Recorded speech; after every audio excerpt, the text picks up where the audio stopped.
You're listening to Creative Conversations with Be Clear Ellen, where we illuminate and educate through entertainment, social consciousness, and intriguing topics for the heart, spirit, and soul.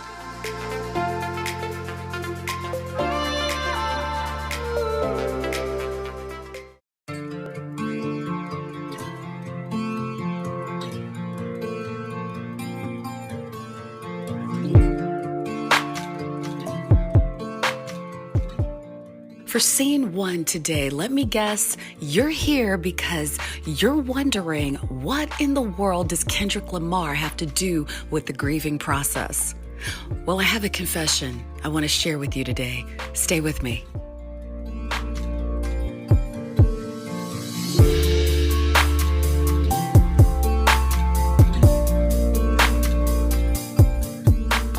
Welcome to scene one. We also call it the mini topic.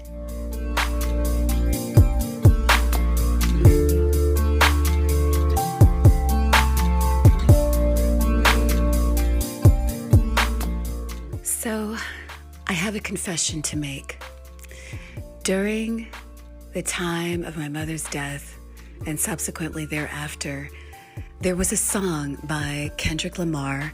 It was actually written by Mr. Duckworth and M. Spears. I know that it was produced by Soundwave, a famous producer. You can find him on Instagram easily. And I tell you, the song may have not been written for the grieving process, but it really touched me in a way that helped me kind of stay afloat at times during my grieving process of losing my mom. And those of you who've lost someone as monumental as your mother know that you go through an array of emotions. I mean, you could be the biggest, the brightest, you could be the most intellectual, you could be the most spiritual, and I tell you, and the most solid.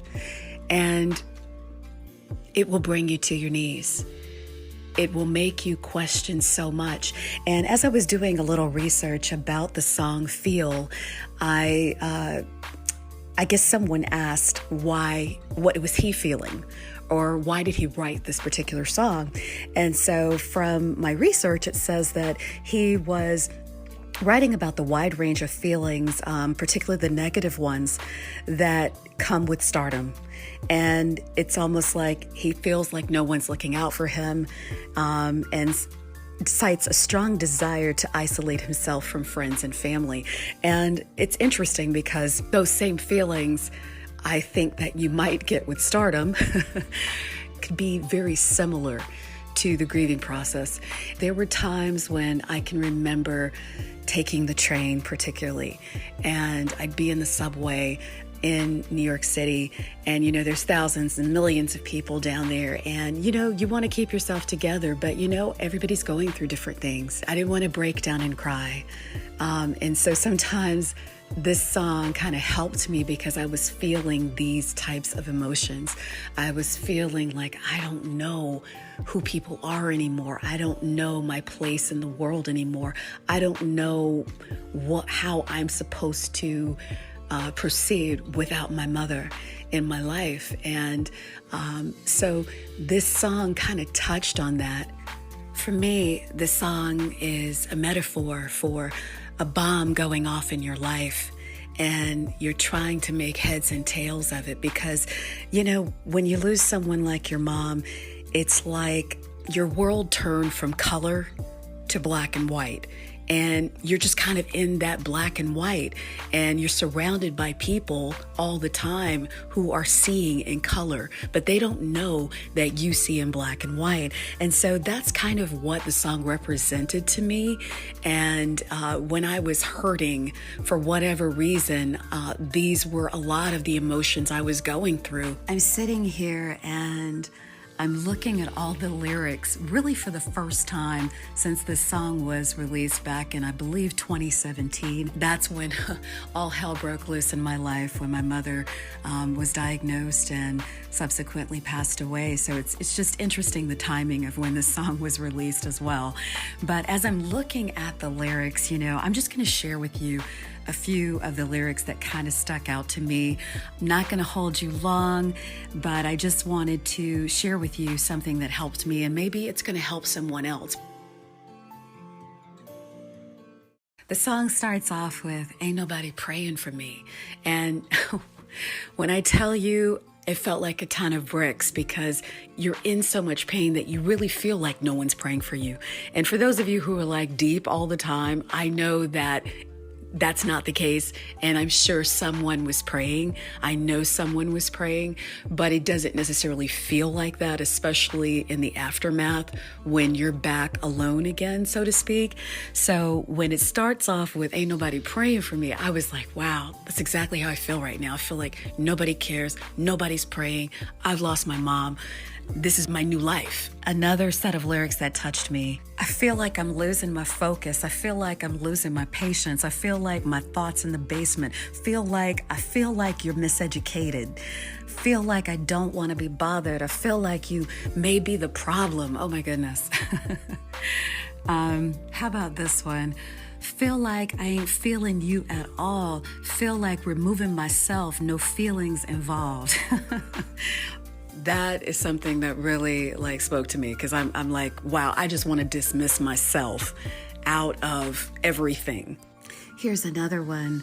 The feeling of an apocalypse happening, but nothing is awkward. The feeling won't prosper. The feeling is toxic. I feel like I'm boxing demons, monsters, false prophets, scheming, sponsors, industry promises. These particular lines, wow. When you're going through that grieving process, I believe that you begin to question so much. And, the things that he mentioned in those lyrics were some of the very things I just began to question, from every aspect of your life, from corporations to the churches to society to America you just began to, like I said, you see things in black and white that's very different. It's a whole new world. I love the line that says, "I mean this for imposters." He doesn't really care who's offended by this truth. It's for imposters. So I guess if you're an imposter, you would be offended.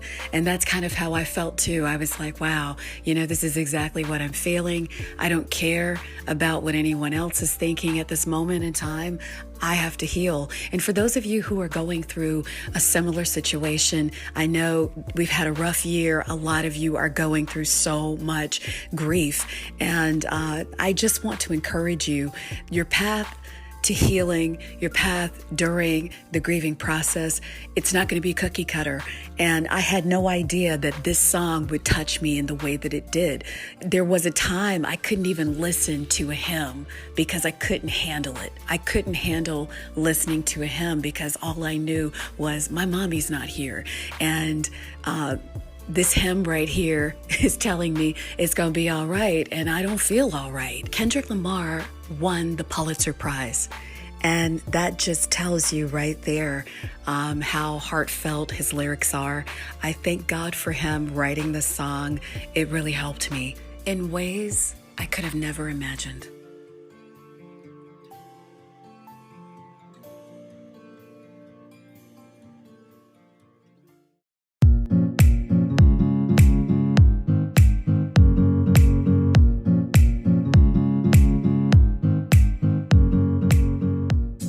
Why isn't the wealth of this country transferring to the people that need it most?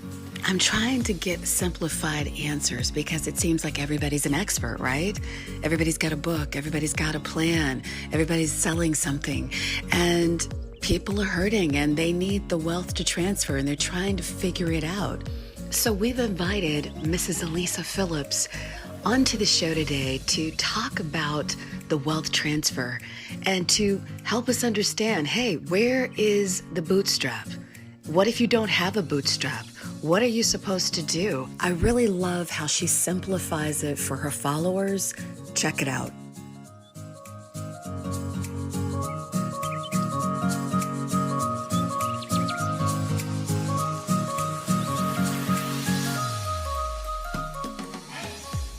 You have now entered into Act 1. We also call it the main event.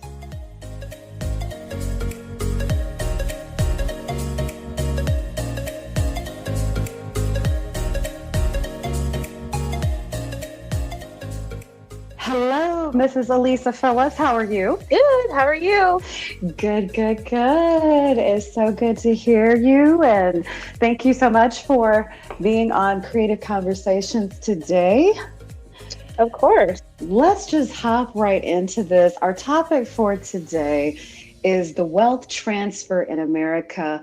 Where is the bootstrap?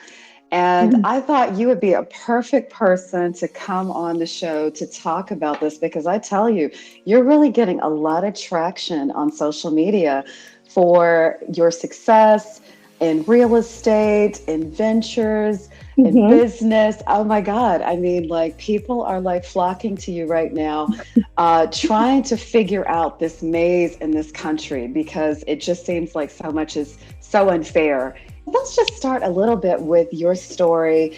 I came from just a normal middle-class family where, my parents and grandparents, everyone in my family pretty much worked a 9 to 5, and, you work to pay your bills, and that was what I was used to, and that's what I essentially aspired to be, just like that, until I started to research. Well, really, it got to the point where my passion didn't align to the lifestyle I wanted to live, and so I looked for other avenues to make money. So my passion was always in social work, but obviously that doesn't make a lot of money. So I started looking into ways to make more money, and I really just real estate was the big player in it. Like, that was the common thread that I saw with people that had money and that had a financial free lifestyle, and they reached financial freedom. It was always real estate. That was the common thread. People that have a financially free lifestyle, you have to not be risk adverse. And so that's kind of where I started at, just learning to be okay with taking risks. Yeah. And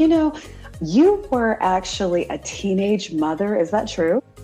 Yes. So, teenage mom. And, I remember I came home and told my family that I was pregnant. My grandmother on my mom's side was just like, oh my God, your life is going to be over. We have to, Yeah.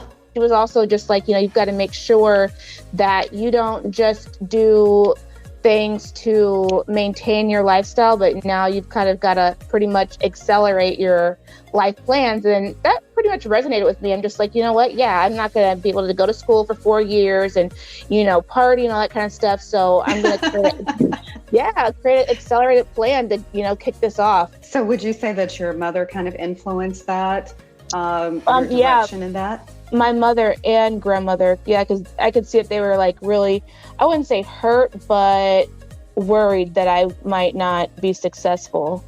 Right. And by successful, meaning like not finish college. Right, exactly. At that time, it was not finish college. Right. That was kind of like the measuring stick. But Exactly. Things have really changed, though. I mean, do you think that college is it now? No. I don't think so. And no, but I'm still brainwashed into like telling my kids, like, you've got to go to college. Of course. So here's the thing. Like, I'm also, people are very superficial, Yeah. Even in the world of real estate, like, it's just like, do you have a bachelor's degree, you have a master's degree? Okay, well, you kind of build that trust, which is really weird because it really means nothing, but you still build a trusting relationship with people that you don't know when you have the degree. So I wouldn't say that it's really just a wasteful thing like I've heard people say. I still think it's important to do, and nothing else, just the experience. Right, absolutely. Just that college experience and so forth. But you're not saying that's the only way. Of course not. We see that all the time. Yeah, absolutely. What companies do you presently have? I know that you have the real estate situation, but you also have some other enterprises going on. Can you tell us how you went about going from real estate to expanding? Sure. So that was really just me brainstorming. Everything that I do financially kind of flows with the vein of how can I acquire more real estate? The only way to really do it without working for someone is to own a business. In 2016, I started a property management company. And I did that because I would have essentially no liabilities as far as financial liabilities, but I would have the assets of the income coming in from property management fees. So I started that property management company, and it kicked off and became super successful just in a matter of months in Maryland. I was talking to a business broker to find another property management company that I could consolidate and with the existing one that I had. Well, in the process of me doing that, I ended up finding a security company, and it was really interesting because it was a company that was a niche, and I'm all about niches. And so it was a niche that it provided services for agricultural facilities. And so I started looking into it more, and the previous owner and I and my business partner agreed on price, and we bought it. And even like we talk about wealth distribution, my business partner and I actually only knew each other for 6 months before we bought the company, and only a couple of weeks before we discussed buying a company. So it was really weird. But it worked out amazingly, and we get along really well, and we do well together. But the distribution of wealth, he and I were just talking about it, that the old saying of it takes money to make money is absolutely true, in a sense. And it's really unfair, I think, because we had to, you've got to show income to even buy the company.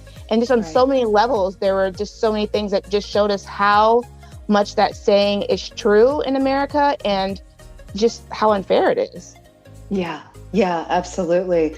Absolutely. So let me back up just a little bit. So what if, let's say you're going back to your teenage mother days, and you said that you had basically the average family in the sense of things and wealth. Okay. So if someone has that or less, how in the world are they supposed to go from that or less, mostly less, to, okay, I want to acquire my first property, I want to start my own business? Where would you say they should go? Because a lot of people think it's just so hard.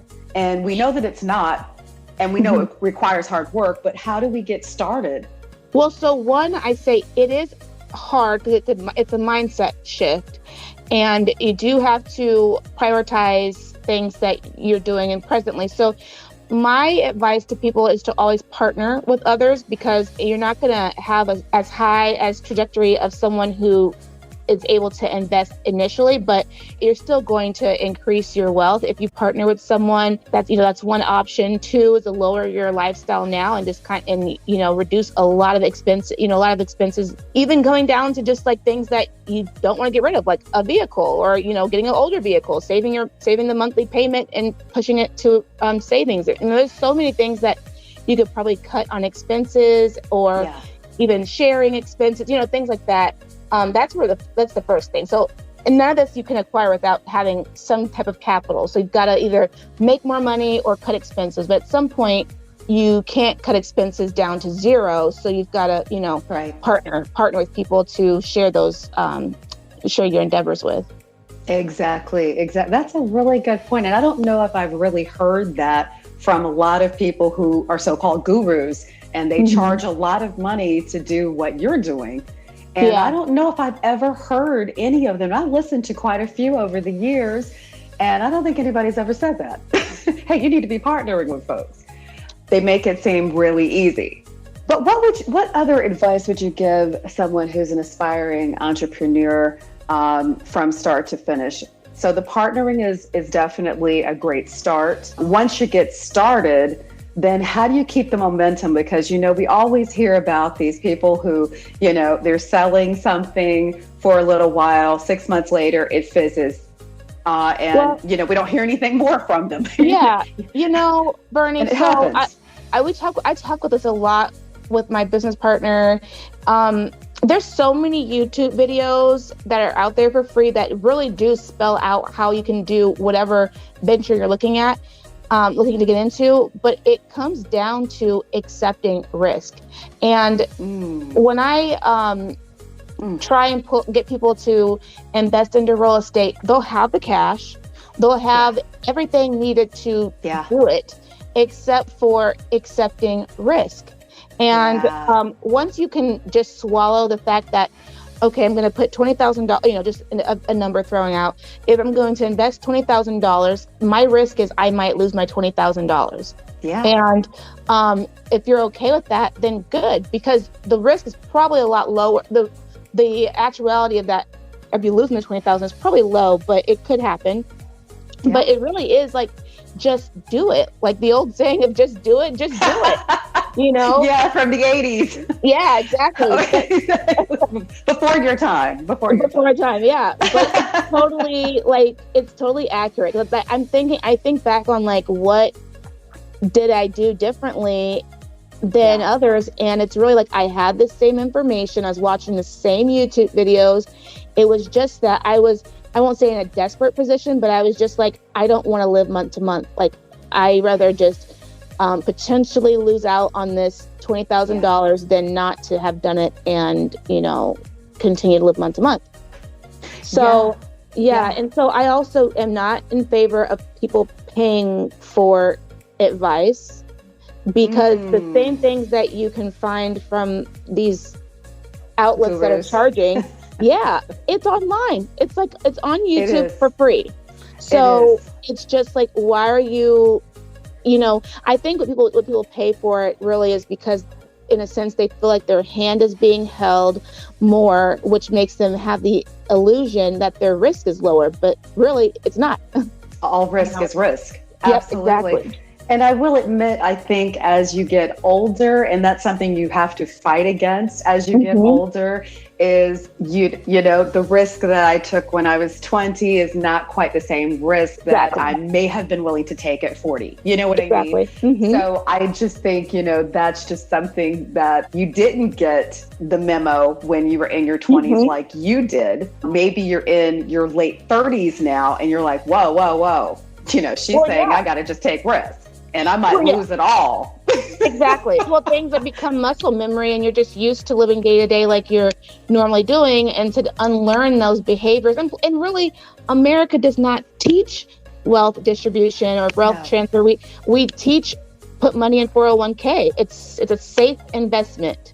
We teach all these things that do not teach how to build wealth. We teach sustainability, and so it's difficult for people to look outside of that. Yeah, absolutely. And I mean, the trajectory that I'm seeing you on right now is you could be like a Warren Buffett contemporary, like one of these contemporaries.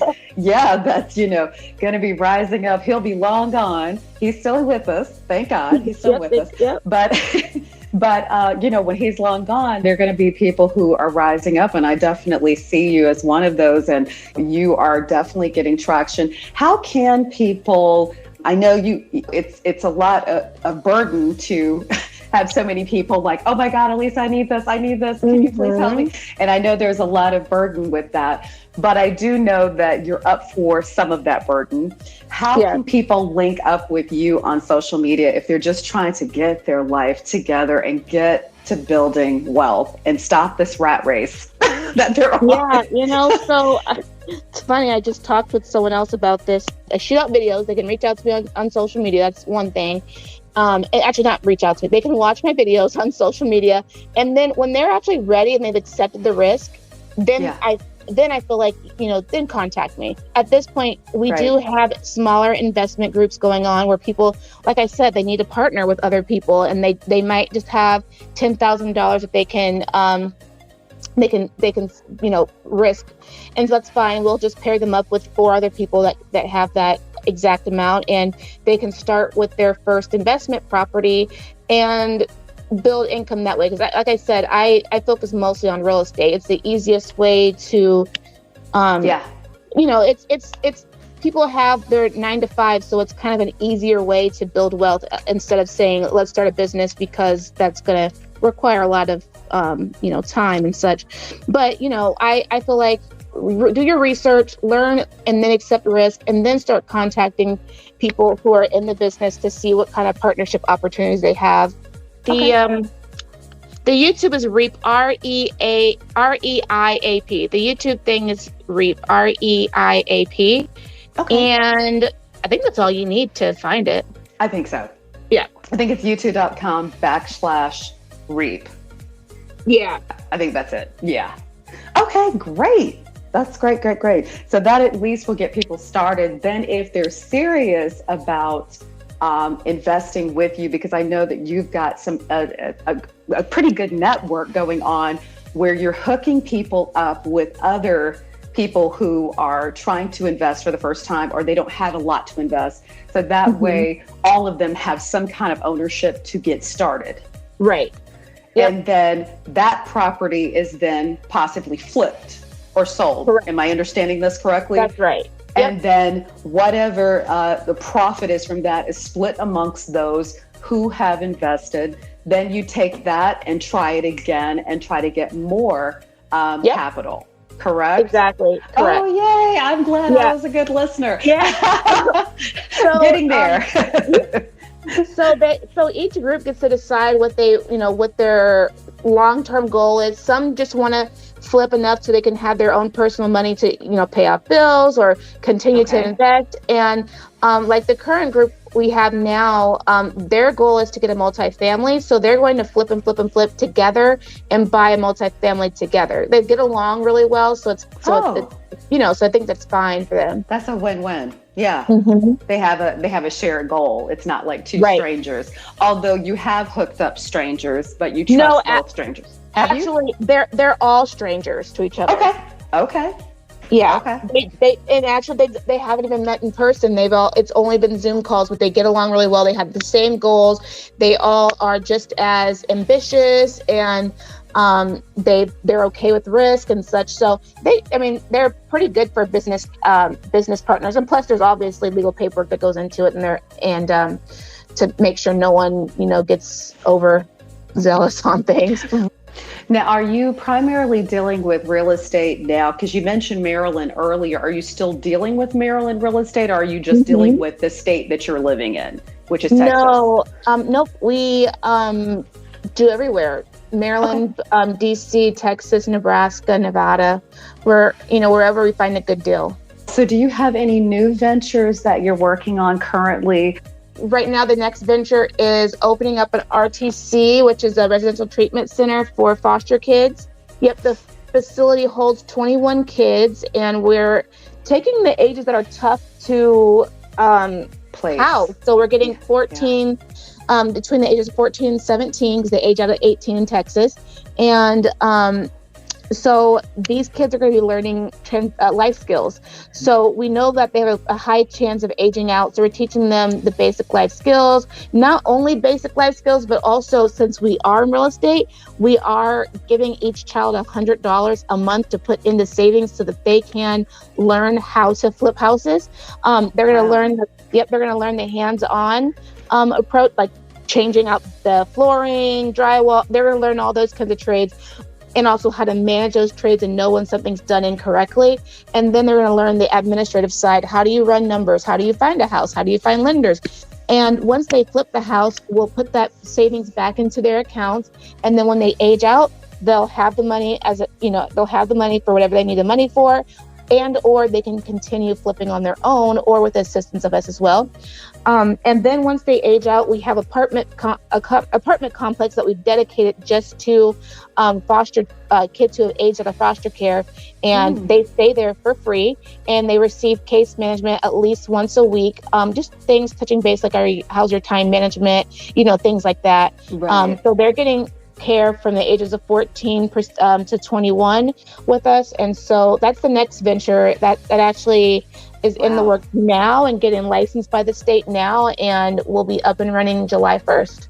Wow, that is amazing. And I mean, this is really like generationally changing things. So the daycare is going to come back to us at some point when it's safe. You have the property management company. Is it still up and running as well? Still up and running and doing great. It's in Maryland. And then we have the security company, which is in 5 different states in the Midwest. Wow. And then this residential treatment center. This is amazing. And how many total kids do you have? I think people will be very shocked to hear this number. Oh, my personal kids? 5. Yes. Yes, people are going to be shocked to hear that number. 5, and Eric wants one more, so maybe six at some point. At some point might be six. And I know people are going to be wondering as we're closing out here, how are you able to juggle? Because you, at one point, do you still have an actual full-time job as well on top of all of this? Yep, I do. Wow. Yeah.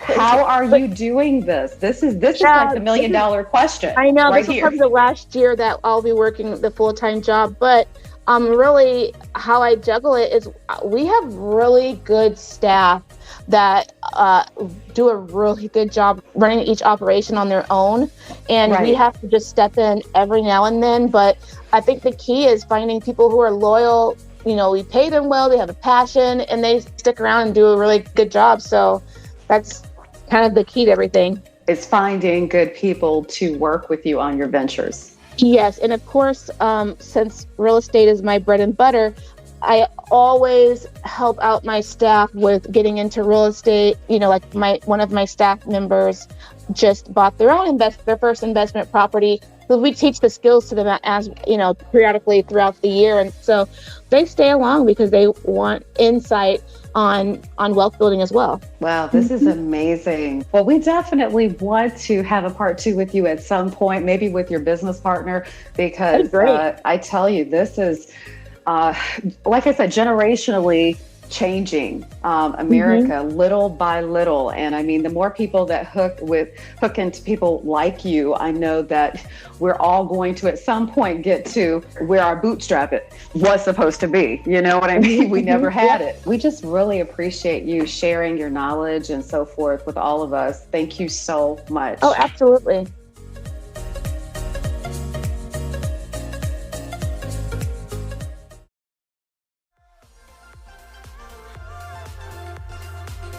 Check out a new episode of Creative Conversations every Sunday on your favorite social media platform. If you have a topic you'd like to have a conversation about, email us at beclearellen@gmail.com. Sign up for notifications so you never miss an episode. Thanks for listening.